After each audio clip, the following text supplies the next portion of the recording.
उत्साह के साथ आज की इस गहन चर्चा की शुरुआत करते हैं। आज हम एक ऐसे विषय पर बात करने वाले हैं जिसकी चाहत शायद दुनिया के हर इंसान को होती है। एक लंबा, स्वस्थ और गहरे अर्थों से भरा हुआ खुशहाल जीवन। बिल्कुल। और ये एक ऐसा विषय है जो कभी पुराना नहीं होता। सही कहा। तो सुनने वालों को बता दें कि आज हम जिन नोट्स और रिसर्च पर गौर कर रहे हैं वे मुख्य रूप से Ikigai, the Japanese secret to a long and happy life किताब के अंशों पर आधारित है। हेक्टर गार्सिया और फ्रांसेस्क मिरालिस की ये किताब सिर्फ उम्र लंबी करने के नुस्खे नहीं बताती, बल्कि ये उस खुशी और ऊर्जा के बारे में है जो हर दिन सुबह उठने की एक मजबूत वजह देती है। ये बहुत ही सटीक बात कही आपने। और आज की इस चर्चा का हमारा जो मिशन है वो भी बहुत स्पष्ट है। हम दुनिया में सबसे लंबी उम्र जीने वाले लोगों, खासतौर पर जापान के ओकिनावा द्वीप के निवासियों की जीवन शैली को डिकोड करेंगे। ओकिनावा, हाँ, हम उनके खान पान और उनकी मानसिकता के रहस्यों को समझेंगे। आखिर वो क्या चीज़ है जो उन्हें न सिर्फ 100 साल से ज्यादा जीने में मदद करती है, बल्कि उस उम्र में भी वे पूरी तरह से सक्रिय रहते हैं। लेखकों ने वहां जाकर खुद सबसे बुजुर्ग लोगों का इंटरव्यू लिया था। चलिए इसको थोड़ा विस्तार से समझते हैं। ये जो शब्द है इकिगाई, ये आखिर है क्या? किताब के अनुसार जापानी संस्कृति मानती है कि हर इंसान के अंदर एक इकिगाई छिपा होता है। जी। इसे हम जीवन का उद्देश्य भी कह सकते हैं, या फिर वो खास वजह जो किसी को भी हर सुबह बिस्तर से उठने के लिए प्रेरित करती है। कुछ लोगों को अपना इकिगाई मिल चुका होता है और कुछ लोग जीवन भर इसकी तलाश में रहते हैं। बिल्कुल, लेकिन यह हम सबके भीतर गहराई में मौजूद होता है। बस इसे खोजने के लिए एक धैर्यवान यात्रा की जरूरत होती है। और जब किसी को अपना इकिगाई मिल जाता है ना, तो उसके नतीजे वाकई चौंकाने वाले होते हैं। अगर हम ओकिनावा के आंकड़ों पर नजर डालें तो वहां प्रति 1 लाख निवासियों पर 100 वर्ष से अधिक उम्र के 24.55 लोग हैं। 24.55, ये तो बहुत बड़ा नंबर है। बिल्कुल, ये पूरी दुनिया के औसत से कहीं ज्यादा है। और लेखकों ने एक बहुत ही दिलचस्प सांस्कृतिक अंतर पर जोर दिया है। पश्चिमी देशों की तरह ओकिनावा में रिटायरमेंट जैसी कोई अवधारणा ही नहीं है। मतलब रिटायरमेंट शब्द ही नहीं है? जापानी भाषा में किसी ऐसे शब्द का वजूद ही नहीं है जिसका मतलब काम को हमेशा के लिए छोड़ देना हो। वहां के लोग जीवन भर उस काम में व्यस्त रहते हैं जिससे उन्हें प्यार है, जो समाज के लिए उपयोगी है और जो उनका इकिगाई है। ये तो बहुत ही अद्भुत बात है कि कोई समाज काम को बोझ मानने के बजाय उसे जीवन का हिस्सा मानता है। और किताब ये भी बताती है कि ये लंबी उम्र का रहस्य सिर्फ ओकिनावा तक सीमित नहीं है। हाँ, ब्लू जोन्स की बात हो रही है। सही कहा। दुनिया में 5 ऐसे खास इलाके पहचाने गए हैं जिन्हें ब्लू जोन्स कहा जाता है। इनमें जापान का ओकिनावा तो है ही, साथ ही इटली का सार्डिनिया, कैलिफोर्निया का लोमा लिंडा, कोस्टा रिका का निकोया प्रायद्वीप और ग्रीस का इकारियां भी शामिल हैं। इन सभी जगहों की भौगोलिक स्थिति भले ही अलग हो, लेकिन इन समुदायों में कुछ बहुत ही गहरी समानताएं देखने को मिलती हैं। यहाँ जो सबसे रोचक बात है वो ये है कि इन ब्लू जोन्स में, खासतौर पर ओकिनावा में, समुदाय या समाज का इंसान की उम्र पर बहुत बड़ा असर होता है।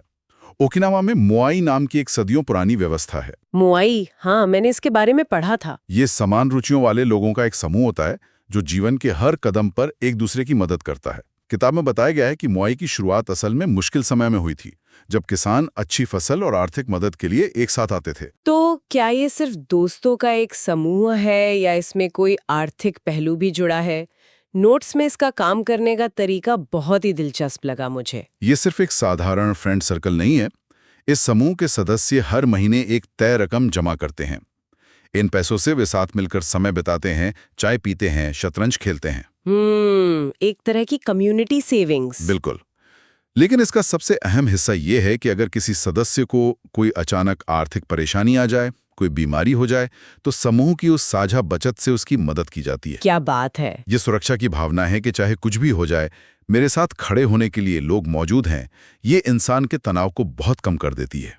और विज्ञान साबित कर चुका है कि कम तनाव का सीधा संबंध लंबी उम्र से है। दोस्ती और समुदाय का ये मॉडल तो वाकई एक बेहतरीन सामाजिक सुरक्षा है। लेकिन सिर्फ समुदाय ही नहीं, ओकिनावा के लोगों का खानपान भी बहुत खास है। किताब में एक जापानी कहावत का बार बार जिक्र है, हारा हाचिबू। हाँ, हारा हाचिबू, ये बहुत ही प्रसिद्ध नियम है। इसका सीधा सा मतलब है कि पेट को सिर्फ 80% तक ही भरना चाहिए। लेकिन मैं सोच रही थी कि व्यवहारिक रूप से कोई इंसान ये कैसे मापेगा कि उसका पेट ठीक 80% भर गया है। ये एक बहुत ही वाजिब सवाल है। कोई मीटर तो लगा नहीं है जो 80% पर अलार्म बजा दे। वही तो। लेखकों ने इसका बहुत ही सरल समाधान दिया है। नियम यह है कि जब इंसान को यह महसूस होने लगे कि पेट लगभग भर गया है, लेकिन थोड़ी सी जगह और बाकी है। मतलब अभी एक रोटी और खाई जा सकती है। एकदम सही। वो जो खाने के बाद एक्स्ट्रा मिठाई या स्नैक खाने की इच्छा होती है, उसे रोक लेना ही हारा हजीबू है। ये पल भर की खुशी का त्याग लंबे समय में बहुत फायदेमंद होता है। अक्सर लोग स्वाद के चक्कर में तब तक खाते हैं जब तक कि पेट पूरी तरह से भारी ना हो जाए। और विज्ञान इस 80% के नियम का पूरा समर्थन करता है। जब शरीर में जरूरत से ज्यादा कैलोरी जाती है, तो उसे पचाने के लिए शरीर को बहुत अधिक ऊर्जा खर्च करनी पड़ती है, जिससे ऑक्सीडेशन बढ़ता है। बिल्कुल, ऑक्सीडेशन बढ़ता है और कोशिकाओं की उम्र बढ़ने की गति तेज हो जाती है। ओकिनावा के लोग औसतन दिन भर में सिर्फ 1800 से 1900 कैलोरी लेते हैं। इसके अलावा वे खाना परोसने के लिए छोटे बर्तनों का इस्तेमाल करते हैं। छोटे बर्तन? हाँ, उनके एक आम भोजन में एक ट्रे पर 5 छोटी-छोटी प्लेटें होती हैं। मनोवैज्ञानिक रूप से ये देखने में ज्यादा लगता है, जिससे दिमाग को लगता है कि बहुत सारा खाना है, लेकिन असल में कैलोरी कम होती है। ये तो दिमाग को सेहतमंद तरीके से धोखा देने वाली बात हो गई। इसे तो कोई भी आसानी से अपनी जिंदगी में शामिल कर सकता है। और दिमाग की बात करें तो किताब में बढ़ती उम्र को लेकर एक बहुत ही दिलचस्प एनालॉजी दी गई है, खरगोश और उम्र बढ़ने की गति का उदाहरण। हाँ, एजिंग एस्केप वेलोसिटी। हर बीतते साल के साथ इंसान उस बोर्ड की तरफ बढ़ता है। अब मान लीजिए कि एक खरगोश है जो उस साइन बोर्ड को लेकर आगे की तरफ चल रहा है। और अगर विज्ञान की मदद से उस खरगोश की गति तेज कर दी जाए, हाँ, इतनी तेज कि वो हर साल 1 साल आगे बढ़ जाए, तो इंसान कभी उस बोर्ड तक पहुंचेगा ही नहीं। लेकिन जब तक मेडिकल साइंस वहां तक पहुंचती है, दिमाग को जवान रखना बहुत जरूरी है और इसके लिए रूटीन को तोड़ना अहम बताया गया है। सही कहा। रोज एक ही रास्ते से काम पर जाना, एक ही तरह के लोगों से मिलना, इससे दिमाग सुस्त हो जाता है। नई चीजें सीखना न्यूरल कनेक्शन बनाता है। लेकिन इस पूरी प्रक्रिया में एक बहुत बड़ा खलनायक भी है, तनाव। बिल्कुल, लगातार बना रहने वाला तनाव उम्र बढ़ने की प्रक्रिया को बहुत तेजी से बढ़ाता है। किताब में हीडलबर्ग यूनिवर्सिटी के एक शोध का जिक्र है, जहां एक युवा डॉक्टर को इंटरव्यू देने और गणित के मुश्किल सवाल हल करने के भारी तनाव में रखा गया। तो नतीजे क्या निकले? जब उसके खून की जांच की गई तो पता चला कि तनाव के कारण उसके शरीर ने ऐसे रिएक्ट किया जैसे कोई गंभीर संक्रमण हो गया हो। एंटीबॉडीज ने स्वस्थ कोशिकाओं पर ही हमला करना शुरू कर दिया। बाप रे। आधुनिक जीवन में लगातार फोन बजने से इंसान हमेशा इसी अलर्ट मोड में रहता है। ये तो काफी डराने वाला है। तो क्या इंसान को बिल्कुल तनाव मुक्त जीवन जीना चाहिए, सब कुछ छोड़कर बस पहाड़ों पे बैठ जाना चाहिए? नहीं, और यही इस शोध का एक और दिलचस्प पहलू है। थोड़ा सा तनाव असल में फायदेमंद होता है। जिन लोगों के जीवन में चुनौतियों के रूप में थोड़ा तनाव होता है, वो उन लोगों से ज्यादा जीते हैं जो बिल्कुल आराम की जिंदगी चुनते हैं। मतलब जो जल्दी रिटायर होकर बस सोफे पे पड़े रहते हैं। हाँ, लगातार बैठे रहना यानी सेडेंटरी लाइफस्टाइल धूम्रपान जितना ही बड़ा दुश्मन है। और अच्छी नींद की अहमियत भी है।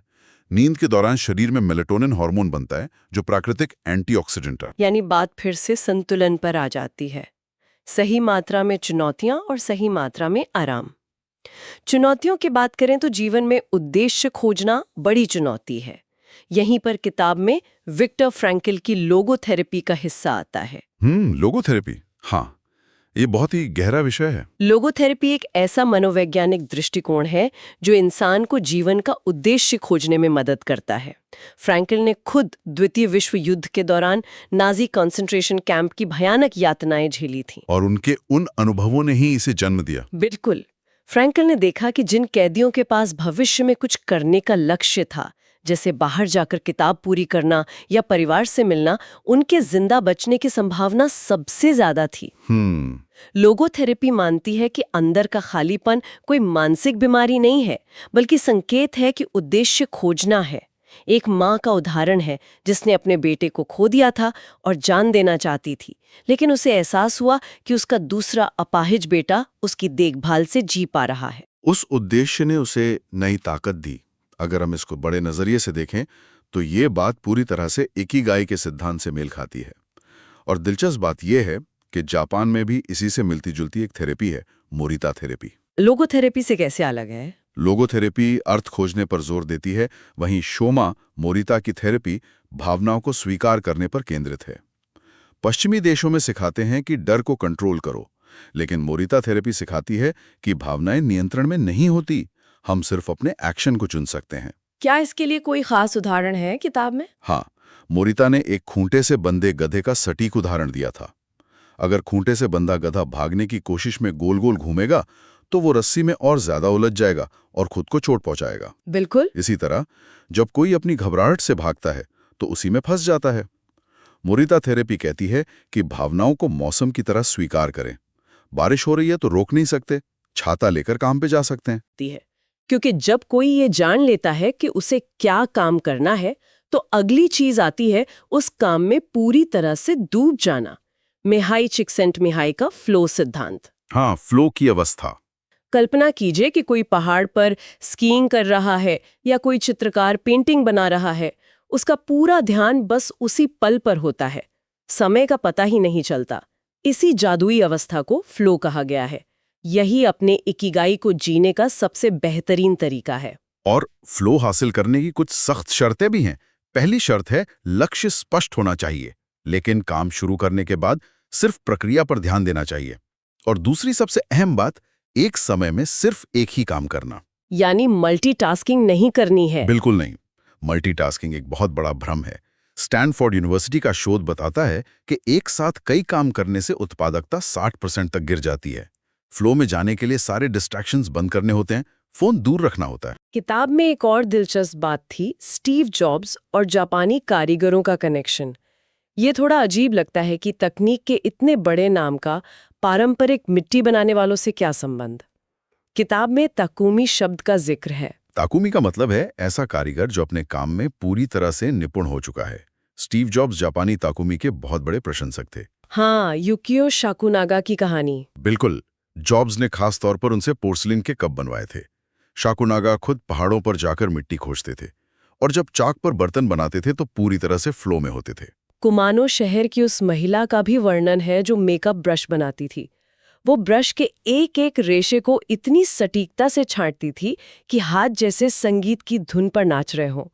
ये कला का चरम स्तर है। और ये सिर्फ पारंपरिक चीजों में नहीं है। जीरो ड्रीम्स ऑफ सुशी के मुख्य शेफ जीरो ओनो को देखिए, 80 से अधिक वर्षों से सुशी बना रहे हैं। या स्टूडियो गिबली के हायाओ मियाजाकी ने तो रिटायरमेंट ले लिया था ना, घोषणा की थी, लेकिन अगले ही दिन फिर स्टूडियो में आकर ड्राइंग करने लगे, क्योंकि वही उनका इकिगाई था। और यहाँ एक खूबसूरत कॉन्सेप्ट है, माइक्रो फ्लो।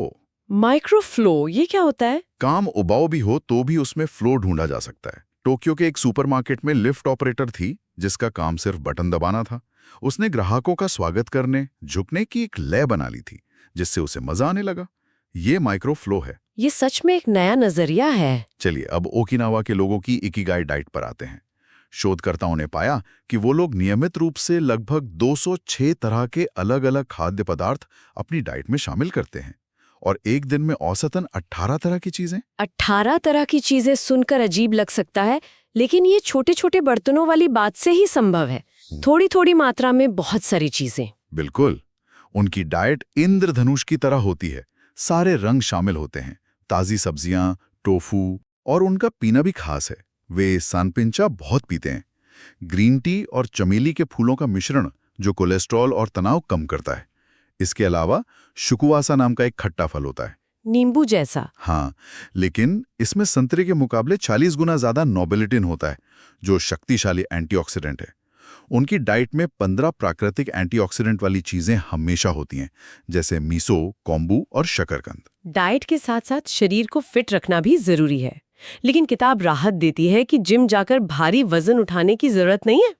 ओकिनावा के 100 साल के बुजुर्ग मैराथन नहीं दौड़ते, वे बस दिन भर थोड़ा थोड़ा चलते फिरते हैं। हाँ, हल्के व्यायाम का सबसे बड़ा उदाहरण रेडियो ताइसो है। 30% से ज्यादा जापानी इसे रोज सुबह करते हैं। इसमें बस रेडियो के निर्देशों के साथ हाथ ऊपर उठाना और जोड़ों को स्ट्रेच करना होता है। आधुनिक जीवन शैली में तो बाहों को सिर के ऊपर उठाने का मौका ही नहीं मिलता। बिल्कुल। इसके अलावा प्राचीन विधाएं जैसे भारत का योग, चीन का ताइची और किगोंग भी बहुत कारगर हैं। ये अभ्यास शरीर और मन की ऊर्जा, जिसे की या ची कहते हैं, उसे संतुलित करते हैं। ये भारी कसरत नहीं बल्कि तालमेल है। तो इस सब का आखिर क्या मतलब है? अगर हम इन सभी बातों को एक साथ पिरोएं तो इस किताब का सार यही है कि लंबी जिंदगी का राज कोई जादू नहीं है, अपना इकिगाई खोजना, काम में फ्लो में रहना, हाराहाचिबू का पालन करना और अच्छे दोस्तों का मुआई बनाना, साथ ही दिन भर हल्के व्यायाम करना। इसकी वजह से एक बड़ा सवाल उठता है। आज की दुनिया में हर कोई खुशी के पीछे भाग रहा है। खुशी को मंजिल मान लिया गया है, जिससे तनाव और खालीपन आया है। लेकिन ओकिनावा के लोग खुशी के पीछे नहीं भागते। वे अपने इकिगाई के पीछे भागते हैं। सही कहा। और खुशी उन्हें बाय प्रोडक्ट के तौर पर मिल जाती है।